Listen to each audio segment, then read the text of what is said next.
찬송가 125장입니다.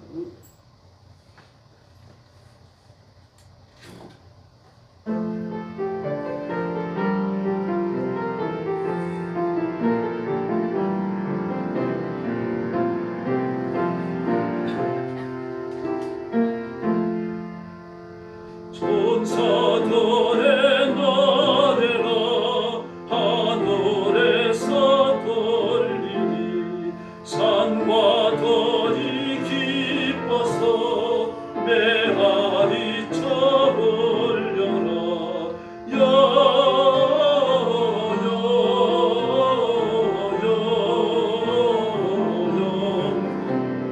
높이 계신 주께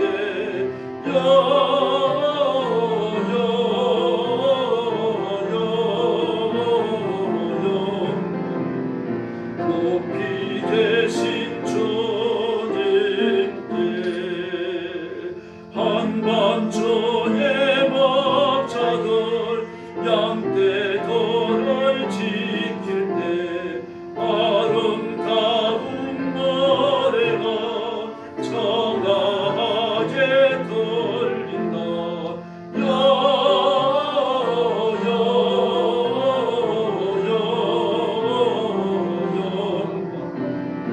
높이 계신 주께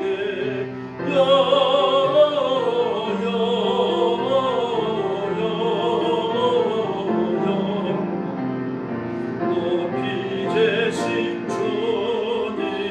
4절입니다. 고요 안에 놓이신 어린아기 예수께 우리들도 다 함께 기쁜 찬송 부르자.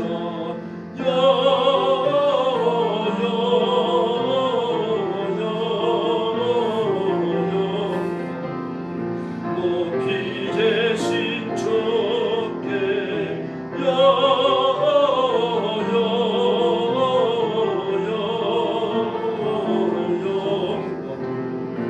높이 계신 주님께 아멘. 이제 김준승 권사님 나오셔서 기도해 주시겠습니다.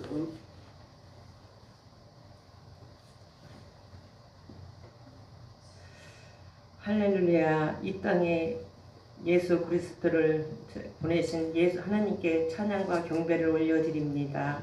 사랑이 많으신 하나님 아버지, 성탄절 새벽 예배를 드릴 수 있도록 하나님께서 은혜 주심을 감사드립니다.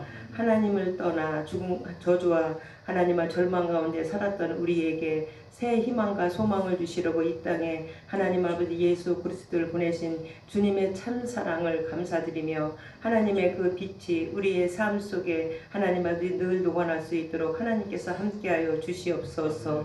하나님 아버지 주의 은혜 가운데 늘 살아갈 수 있도록 하나님께서 함께해 주셨사오니 하나님 아버지 새롭게 밝아지는 2025년도에는 더욱더 하나님의 충성된 종으로 살아갈 수 있도록 주님께서 늘 함께하여 주시옵소서. 하나님 아버지 이 기회를 통해서 우리 교회가 더욱더 하나님 아버지 주의 뜻을 받들어 하나님의 뜻대로 하나님 아버지 예수 그리스도를 전하는 교회로서 성장하게 하시고 예배가 회복되어지며 기도가 회복되어지며 우리가 말씀 가운데 살아갈 때에 주의 뜻에 합당한 모습으로 살아갈 수 있도록 주님께서 함께하여 주시옵소서.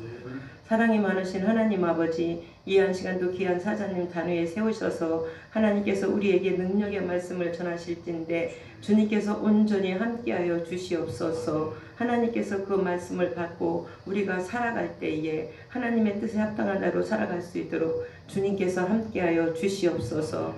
이 한 시간도 온전히 주님께서 함께하여 주심을 믿사옵고 우리를 죄에서 구원하여 주신 예수님의 이름 받들어 간절히 기도드리옵나이다. 아멘.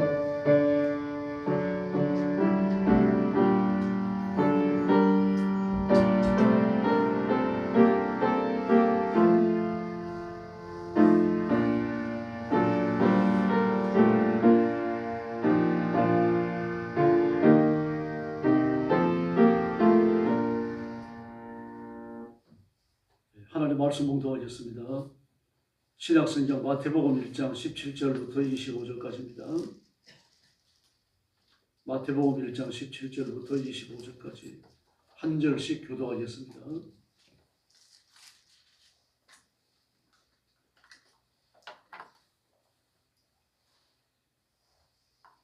17절 말씀 제가 먼저 보겠습니다. 그런즉 모든 대수가 아브라함부터 다윗까지 14대요 다윗부터 바벨론으로 사로잡혀갈 때까지 14대요 바벨론으로 사로잡혀간 후부터 그리스도까지 14대더라. 예수 그리스도의 낳으신 유다니라. 그의 어머니 마리아가 요셉과 정탐고 낳고 돌아가시기 전에 성령으로 잉태된 것이라 하였더니 그의 남편 요셉은 의로운 사람이라 그를 드러내지 아니하고 가만히 끊고자 하여 이 일을 생각할 때에 주의 사랑과 형통하여 이르되 다윗의 자손 요셉아 내 아내 마리아도 너를 용서하지 말라. 그에게 잉태된 자는 성령으로 된 것이라. 아들을 낳으리니 이름을 예수라 하라. 이는 그가 자기 백성을 그들의 죄에서 구원할 자의심이라 하니라. 이 모든 복음을 이루는 것은 주께서 선지자로 하신 말씀을 기억하시는 이르시되 보라 처녀가 잉태하여 아들을 낳을 것이요 그의 이름은 임마누엘이라 하리라 하셨으니 이를 번역한즉 하나님이 우리와 함께 계시다 함이라. 요셉이 잠에서 깨어 일어나 주의 사자의 부르기를 하여 그의 아내를 데려왔으나 25절 같이 읽겠습니다. 아들을 낳기까지 동침하지 아니하더니 다음에 이름을 예수라 하니라. 아멘. 오늘 말씀의 제목은 메시아의 오심입니다. 아브라함부터 예수님이 태어날 때까지 14대로 이렇게 끊었죠. 근데 사실은 14대가 아니죠. 14명씩의 왕들이 그 안에 들어가 있는 건 아닙니다. 왕들과 예수님의 조상들이죠. 근데 14대로 끊었습니다. 일부러 이렇게 한 겁니다. 7의 배수죠, 14는요. 그래서 완전수의 배수를 쓰므로 하나님께서 역사 속에서 예수님을 이 땅 위에 보내실 완전한 준비를 갖추시고 또 구원 약속에 대한 완전한 성취가 되어졌음을 알리고자 하는 겁니다. 그래서 히브리어나 헬라어나 라틴어를 보면 모든 알파벳이 숫자를 다 가집니다. 그리고 수를 사용해서 자신의 의도를 드러내는 이런 일에 언어권의 사람들은 좀 능합니다. 지금 중동도 마찬가지입니다. 중동권도요. 그래서 7의 배수, 이건 이제 하나님의 영광과 관련된 것이죠. 하나님의 축복과 관련된 것입니다. 그 6의 배수는요, 그 불완전이죠. 하나님의 저주, 심판과 관련된 것들입니다. 또 4도 마찬가지죠. 4는 고난과 역경과 관련을 갖습니다. 40은요. 4뒤에 십자가 붙음으로 해서 무한을 의미합니다. 그런데 예수님께서 이 땅에 오시는 그 과정을 보면 하나님께서 역사 속에서 어떻게 일하셨는지를 볼 수 있습니다. 사람은 자기 자녀를 낳는 것도 계획 출생이 불가능하죠. 언제 낳을지, 또 남자아이를 낳을지, 여자아이를 낳을지 이런 것들은 불가능합니다. 그래서 남녀를 선택할 권한도 없죠. 이건 의사들도 마찬가지입니다. 성비의 불균형이 일어나는 이유는요, 그 출생 과정에서 인위적으로 도태시키기 때문입니다. 딸인 경우에 많이 치웠죠. 그래서 성비가 굉장히 무너진 그런 연령층도 있습니다. 다시 말해서 어떤 성품을 가졌는지, 내가 남자를 낳을 건지 여자를 낳을 것인지, 그리고 아이가 자라나서 또 어떻게 살 것인지 이걸 우리는 전혀 간섭할 수도 없고 결정할 수도 없습니다. 하나님께만 있는 특별한 지식이죠. 또 하나님의 능력과 관련되어져 있습니다. 출산 예정일도 마찬가지입니다. 출산 예정일을 전후해갖고 15일씩 30일간의 편차가 있어요. 언제 아이를 낳을지 정확하게 알아맞힐 수도 없다는 얘기입니다. 이름 지어놓는 것도 마찬가지입니다. 6딸을 낳고 7째 아들이라 그래가지고 7남이라고 이름 붙였는데 또 7째 딸이 나왔어요. 그 이름을 여자가 7남이었고 공부를 봤어요. 그랬더니 그런 얘기를 하더라고요. 그리고 이제 마지막에 더 안 낳는다 그래야지 뭐 끝순이, 끝남이, 뭐 끝녀 그렇게 이름 붙였는데 그 다음에 또 나와요. 다시 말해서 인간을 이 땅에 출생시키는 것은 하나님의 전적인 권한이고 능력이고 의도라는 것을 알 수 있습니다. 그렇지 인간은 자기 자신을 낳는 것도 계획 출산이 이렇게 불가능합니다. 예, 그런 것들은 하나님 마음에만 있는 것이고요. 어느 누구에게도 그런 정보를 알려주지 아니하셨습니다. 그런데 예수님의 출생은 다릅니다. 예수님의 출생은 모든 것이 계획되어졌고 알려졌어요.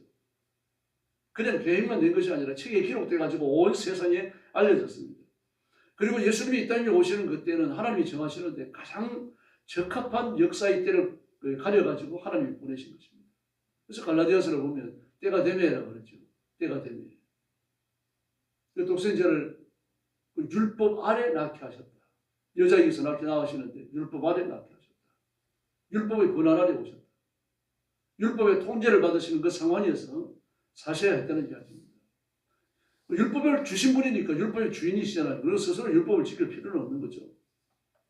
율법을 지키는지 안 지키는지 분간만 하시면 되는 겁니다. 판단하시고 복 주시고 심판하시면. 그런데 예수님 스스로 그 심판의 영역 안으로 들어오신 거죠. 바로 우리 죄를 사하시기 위해서입니다. 그래서 안 지켜도 되시는 율법을 다 지키셨고 그 율법을 완벽하게 지킨 그 공로, 또 율법을 지키는 과정에서 이루어지는 의로움, 그걸 우리에게 몽땅 선물로 주신 줄로 믿습니다. 그래서 우리가 구원받았고 하나님의 자녀가 되며 의롭다고 하는 인정을 얻게 되는 겁니다. 예수님은요, 이름이 무엇일지도 계시되어졌죠. 그 이름을 임마누엘이라 하리라. 하나님이 너희와 함께 계신다. 그런 뜻이죠. 또 아들을 낳으니 이름을 예수라 하라. 이는 그가 자기 백성을 저희 죄에서 건지실 자이십니다. 예수, 하나님은 구원이시다. 예수, 호산나, 호세아, 또 예수와 뭐 이런 이름들이 전부 다 예수라는 이름의 의미만 변형시킨 이름들입니다. 그래서 예수, 하나님은 구원이시다. 얼마나 좋은 이름이에요. 그 말씀 그대로 예수님은 우리 죄를 다 사하시고 절망과 저주와 심판에서 건지시고 그리고 하나님의 영생을 얻게 해주셨습니다. 이 모든 일들이 다 계시되어졌고 예수님은 그 계시를 다 이루셨습니다.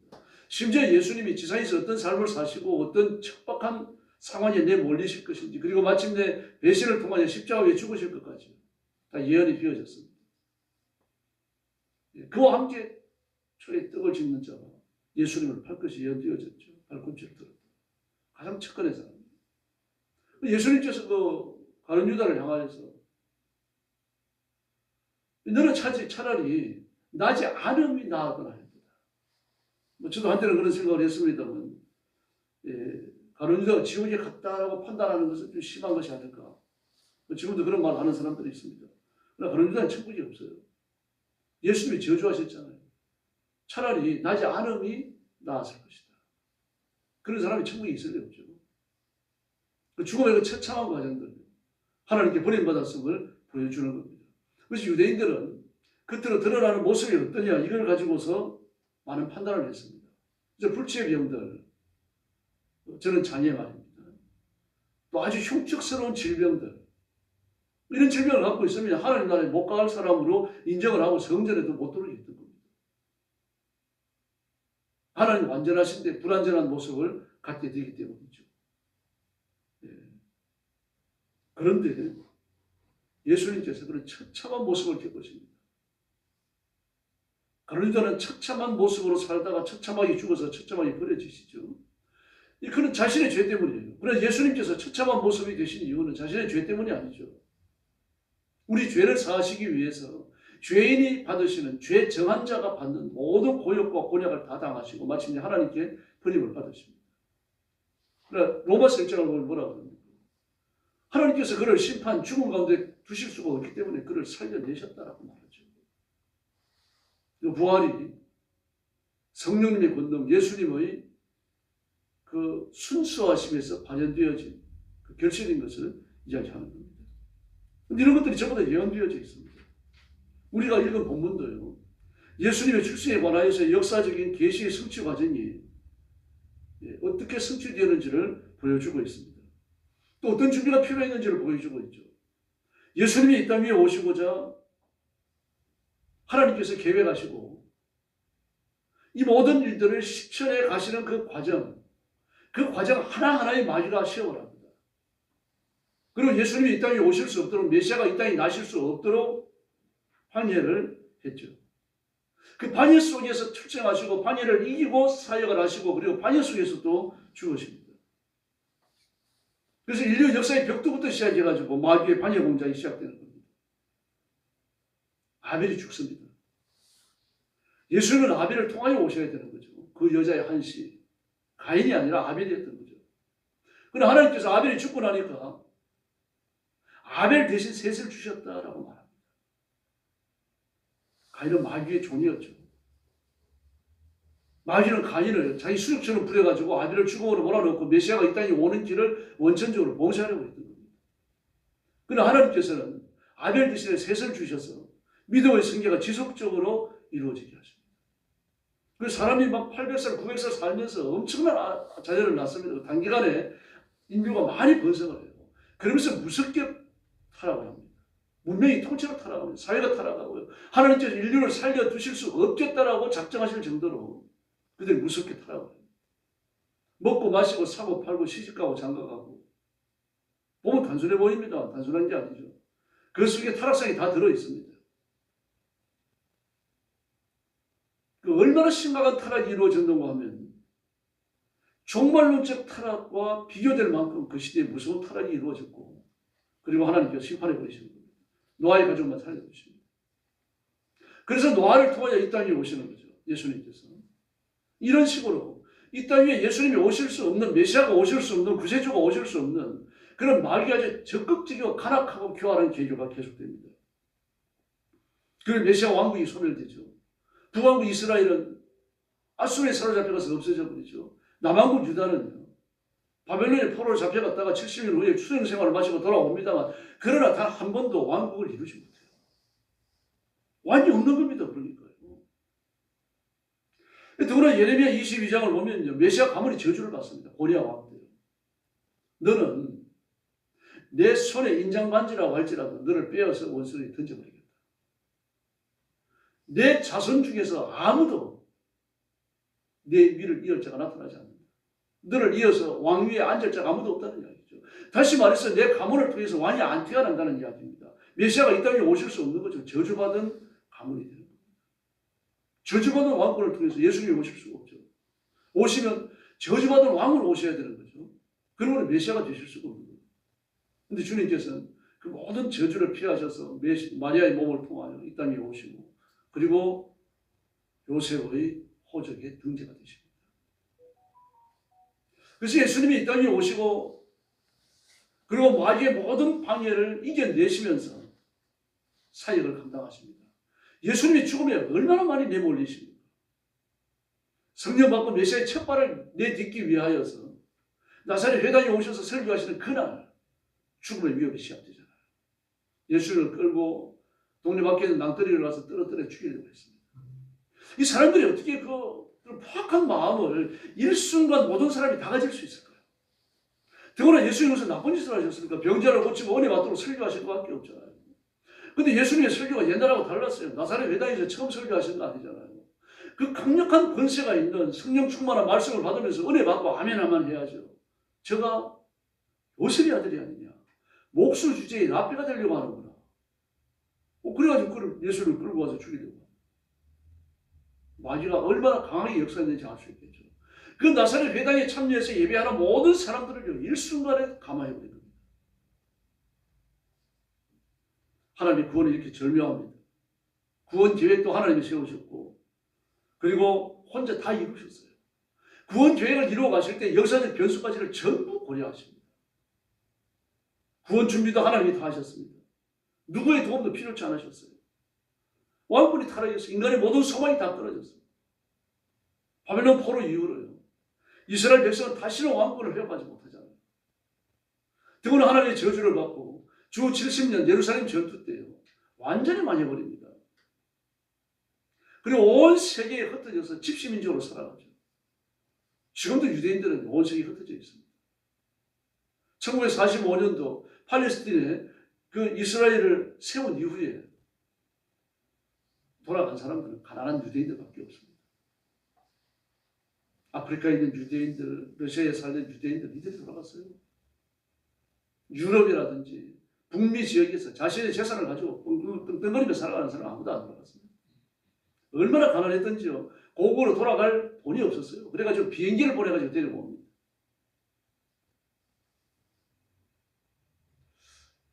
그들은 끝까지 하나님의 자녀라고 이야기하고 하나님의 성전을 지금 짓고 있습니다. 황금 사원을 지으려고요. 모든 준비를 다 끝내놨습니다.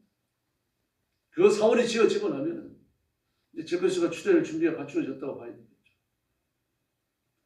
이제 어쨌든 예수님 당시에도 지금도 그리고 제크리스가 나타나는 종말의 시대에도요. 하나님의 구원은 끊임없이 이루어질 줄로 믿습니다. 절대로 실패하지 않습니다. 반드시 이루어집니다. 왕권이 다 타락하고 인간이 타락하고 역사와 문명이 다 타락해서 이 땅의 기독교인을 한 명도 찾아볼 수 없다라고 말하더라도요. 하나님의 구원은 끝까지 성취됩니다. 그리고 마지막 순간까지요. 하나님의 죄인을 구원하십니다. 예수님이 재림하시기 직전까지 구원의 땜이 은혜의 날이기 때문입니다.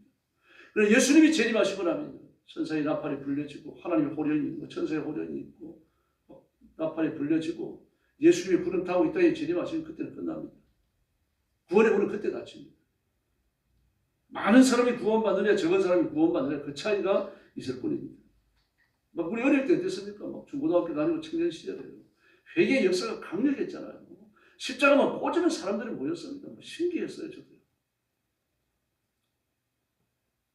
새빵 얻어가지고 교회 간판 걸어놔도요. 그 사람들이 그래도 모였습니다. 그게. 얼마나 강력한 역사였는지 모릅니다. 지금은 아주 희미해졌죠. 시대해졌죠. 전 세계적으로 그렇습니다. 성경의 역사가 강하게 일어나는 데가 지역적입니다.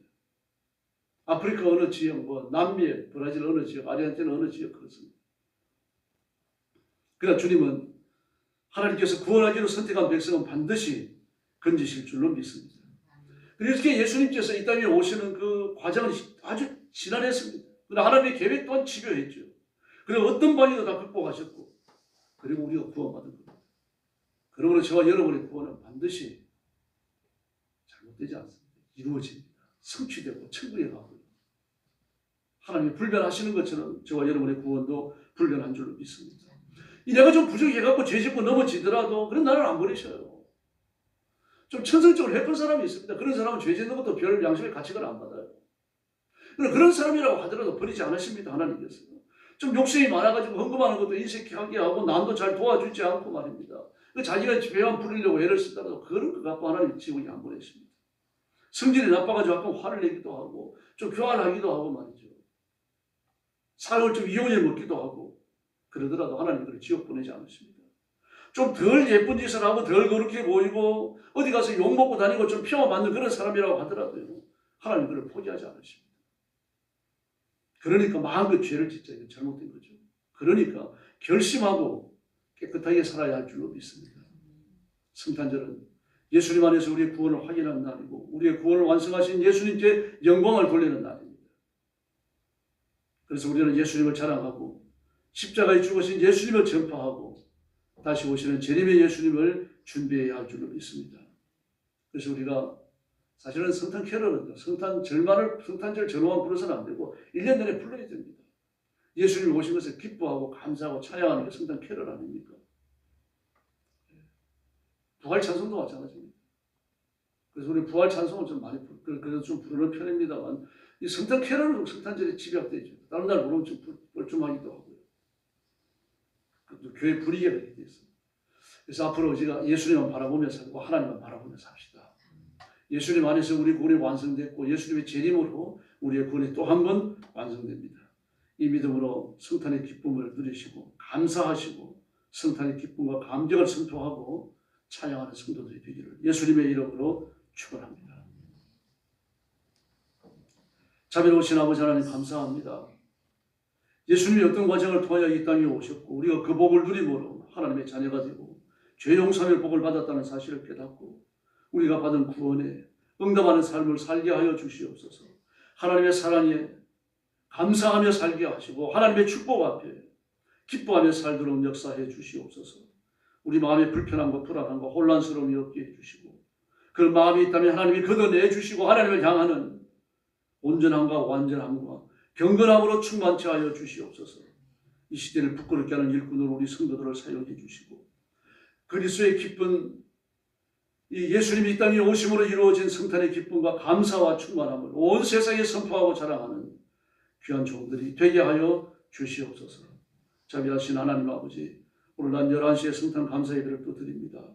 온 성도들을 기쁨으로 나와 예배할 수 있도록 불러 모아주시고 성탄의 예수님 앞에 영광 돌리며 하나님의 사랑을 찬양하고 기뻐하며 영광 하나님을 기쁘시게 해드리는 축복의 예배를 드리게 하여 주시옵소서.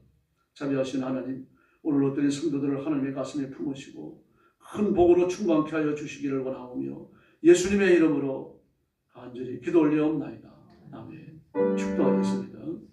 이제는 우리 구주 예수 그리스도의 은혜와 하나님 아버지의 극진하신 사랑과 성령님의 도우심과 인도하심과 교통하심이 성탄 새벽 예배를 드리는 사랑하는 모든 성도들 머리 위에 영원토록 함께 계실지어다. 아멘. 각자 개인 기도하다가 가겠습니다.